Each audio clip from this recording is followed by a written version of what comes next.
औज़ुबिल्लाहिमिनश्शैतानिर्रजीम बिस्मिल्लाहिर्रहमानिर्रहीम। प्यारे बच्चों, अस्सलाम वालेकुम वरहमतुल्लाहि वबरकातुहू। मैं आपका 6 क्लास उर्दू टीचर हबीबुल्लाह डार यूपीएस उजरू से। प्यारे बच्चों, आपको याद होगा पिछले ऑफलाइन क्लास में हमने शेर मैसूर टीपू सुल्तान का एक पेरा पढ़ा था, तो आज हम इससे आगे चलेंगे। आप भी अपनी किताब खोलिए और इसकी तरफ ध्यान दीजिए। मैं पढ़ने जा रहा हूँ, आप भी ध्यान दीजिए। हैदर ने टीपू की आला तालीम का इंतज़ाम किया था और उसकी बेहतरीन जंगी तरबियत की थी। हैदर जो टीपू का बाप था, उसने अपने बेटे की अच्छी तालीम और जंगी सलाहियत की तरबियत दी थी। वो अपने बाप की तरह बाहिम्मत, हौसलामंद और दिलेर था।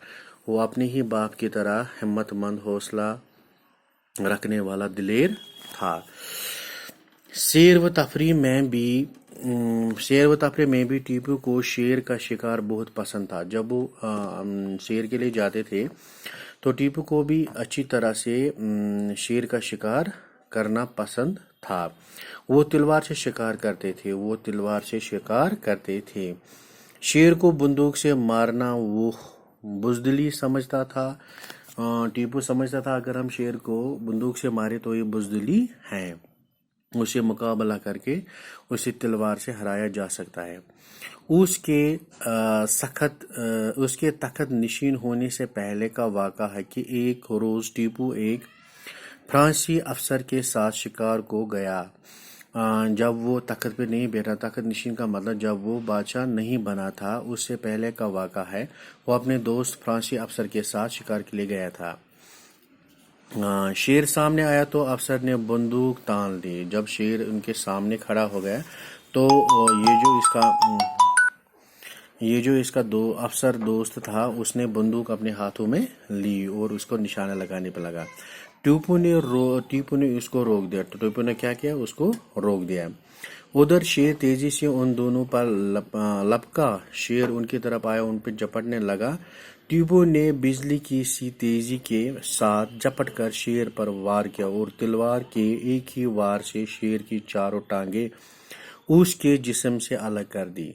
तो जब शेर इनकी तरफ आ रहा था हमला करने के लिए, तो टीपू नहायती फुर्ती के साथ उठा तो शेर की चारों टांगे काट दी।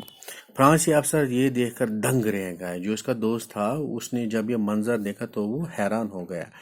उस वक़्त के बाद से टीपू को शेर मैसूर के नाम से याद किया जाता है। जब ये वाक़ा पेश आया, उसके बाद टीपू को इस नाम से जाना गया, शेर मैसूर के नाम से जाना गया। टीपू अपने वालिद हैदर अली के साथ बहुत सी जंगों में शरीक हो चुका था। ये जो टीपू था, अपने बाप के साथ बहुत सी जंगों में शरीक हो चुका था। जब तख्त नशीन हुआ तो जंग के बादल चारों तरफ छाए हुए थे। अंग्रेज बार बार रियासत पर हमला करते थे क्योंकि वो इस रियासत पर कब्जा करना चाहते थे। जब वो बादशाह बन गया तो चारों तरफ इसकी रियासत पर अंग्रेजों हमला करना चाहते थे ताकि इसकी रियासत हमारे कब्जे में आए। लेकिन 2 साल मुसलसल जंग के बाद सन 1784 ईस्वी में टीपू सुल्तान ने अंग्रेजों को अपनी शराइत पर सलाह करने के लिए मजबूर किया। तो क्या हुआ, 2 साल मुकम्मल जंग लड़ने के बाद सन 1784 ईस्वी में टीपू ने अंग्रेजों को मजबूर किया अपनी शराइत मनवाने के लिए। तो प्यारे बच्चों, आज हमने इसका अगला पैरा जो था वो मुकम्मल किया। इंशाल्लाह नेक्स्ट ऑफलाइन क्लास में हम इससे आगे चलेंगे। तब तक के लिए खुदा हाफिज।